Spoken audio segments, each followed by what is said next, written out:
Bullard gets his first career modified win. Buckhetti goes 2 for 2 to start 2017. Mother Nature had plans to ruin our weekend, but we still had some fun. Woo! Quicktime starts now.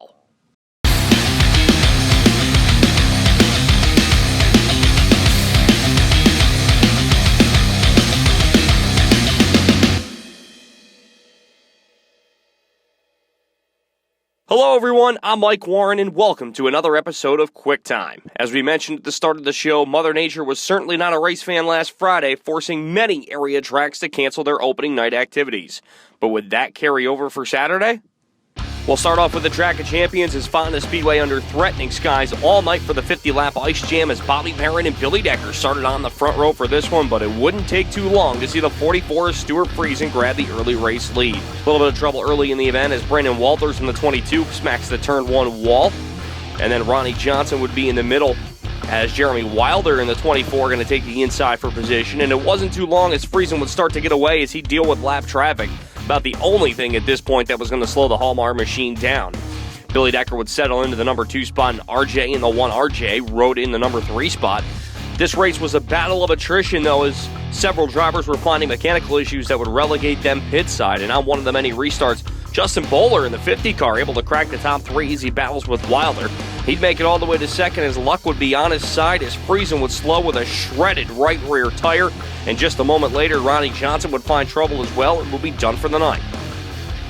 One last restart for Bowler to deal with as he had the KG veteran Tim Fuller right alongside him, but for the first time in his career, he would make his way to checkerboard square for his first career modified win. Tim Fuller would end up finishing in second, Jeremy Wilder third, Craig Hansen fourth, and Stuart Friesen fighting back to grab the number 5 spot. With rains postponing opening night at Albany-Saratoga Speedway, we took a moment to catch up with track promoter Lyle DeVore to get the scoop on everything happening at Albany-Saratoga this season, brought to you by Crane's Outdoor Equipment. We've been building some new concession buildings. We did more paving this spring. We added clay back in the fall. We had a fantastic amount of cars last night.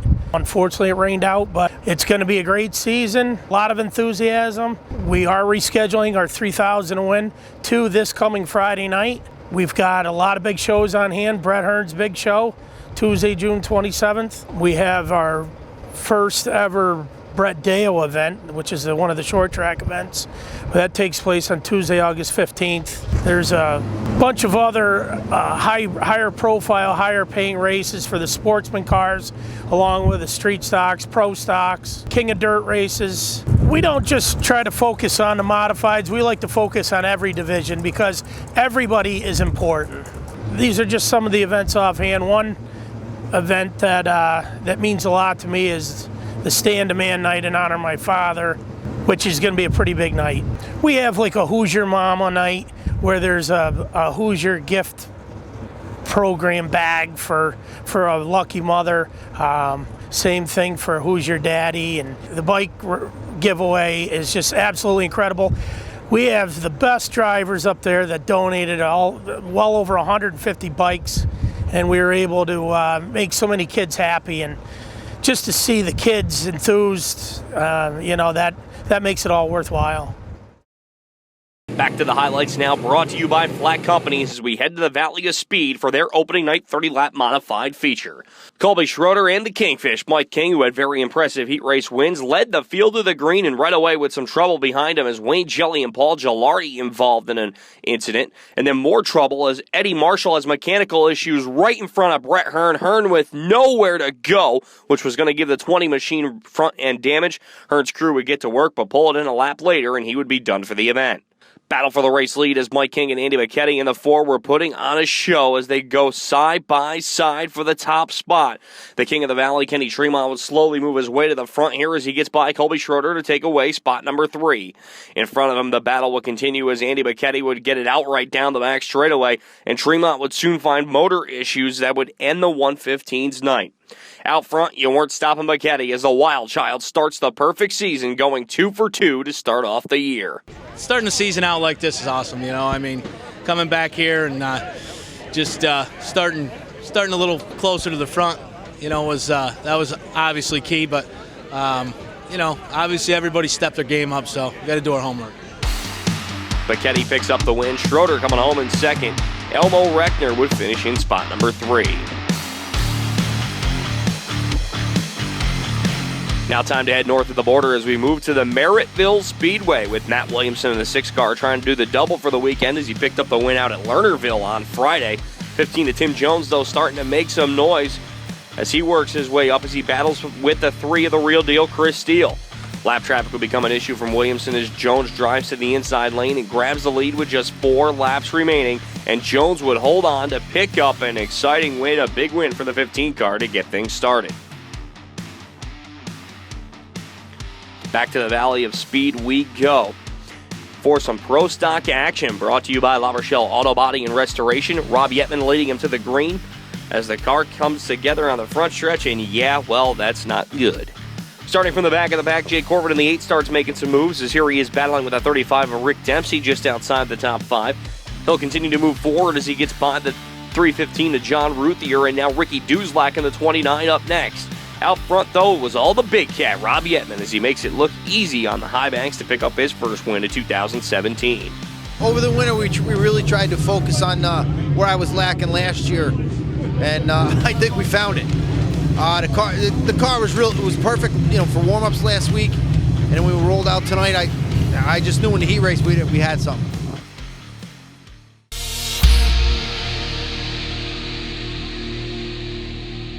Bobby, pretty exciting 2016 for you guys. Why don't you talk a little about that and the NASCAR championship and what that meant? Well, the NASCAR deal was a dream come true for us. We, going into that season, we knew we were bringing a good piece, but it was going to be our first full-time year up at Devil's Bowl. We raced part-time at the end of the 2015 season, and we had some success, and we definitely brought a lot better car. But we knew racing against guys like Kenny Tremont, Jackie Brown, Vince Quinville, it wasn't going to be easy. But we brought our A game, and that showed right out the beginning of the season. Opening night, we clicked off a win, and throughout the season, Kenny Tremont and them guys pressured us all year, but it kept us on our toes, and we worked really hard, all my guys, and we just continued to bring good pieces, and we ended up finishing off the year with the championship. And it was awesome to go down to Charlotte and experience a banquet like that. It was definitely something that I have never been to something of that caliber, and it meant a lot to our team. Flash forward to this season, what are the plans for your team for 2017? Our plans are kind of about what we did last year. Just we're going to try and have better results on Friday nights at Albany, Saratoga. Hopefully we've improved our big block program some. It's just so hard to run with the guys that we are up there, but that's what makes us better, is to be racing with those guys. So we're hopefully bringing better piece up on Friday nights. We're going to try and defend our title on Sundays up at Devil's Bowl. And then with the Brandon Wright sprint car, we're going to try and expand and do some more racing and hopefully have better results in the sprint car side of things. What are the realistic goals and expectations for this year? Hopefully this year we can take our Friday night program, and we've been so close to winning a big block race the past 4 years. Hopefully we can finally break out and win that race, and try and pick up a couple after that. We just gotta get that first one out of the way, and if we can, a dream come true would be top 5 in points for the caliber of guys like they have on Friday nights. Hopefully defend our title on Sunday, and if we can click off a couple wins with the sprint car, we got one last year. Hopefully we can get a few more, and just learn the animal that they are themselves a little more. In the nightcap, it was the sportsman race as the 14 of John Virgilio would lead the field to the green. As great battles all around as Frank Hoare Jr. in the 78 and Chris Lynch in the 74 battle for the spot. And as they battle, last year's champ Whistling Jeff Watson going to take the lead in traffic from Virgilio. Caution would fly for the 20 machine with trouble down the back straightaway, and that would set up the 53 of Whitey Slavin looking to make it the third as they continue to race and try to catch Watson. But nobody was slowing down the 22 as Watson picks up the win on opening night. I don't settle for second ever, but I had a feeling, I was like, I'm going to follow this kid for 20 laps, and this isn't going to be fun. But somehow he slowed down a little bit. I don't know if his car got a little free or what happened, but maybe the rain played a factor. I'm not sure. And then we were able to capitalize. A special thanks goes out to our friends at the Black Companies, Keenan Auto Supply, La Rochelle Auto Body and Restoration, Cranes Power Equipment, Bobco Media, and Bobby Chalmers. I'm Mike Warren. We'll see you next time at the race.